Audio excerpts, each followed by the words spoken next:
bin sehr zufrieden über 3 Punkte, was wir hier gewonnen haben. Es war so ein schwieriges Spiel, was wir haben auch vor Spiel gesprochen, dass Hertha ist sehr schwere Gegner und wir müssen unsere Einstellung und wir müssen hart kämpfen, hart arbeiten und das hat die Mannschaft auch gemacht und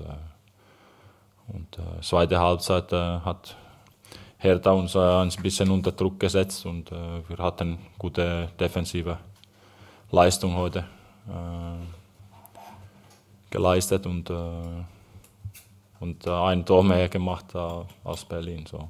Schlechtere Nachrichten ist mit Sidney Sam, dass er hat seinen Oberschenkel verletzt. So, wir wissen noch nicht, wie lange er raus ist, aber er hat für uns sehr gut gemacht bis jetzt und natürlich ich hoffe, dass er schnell zurück ist.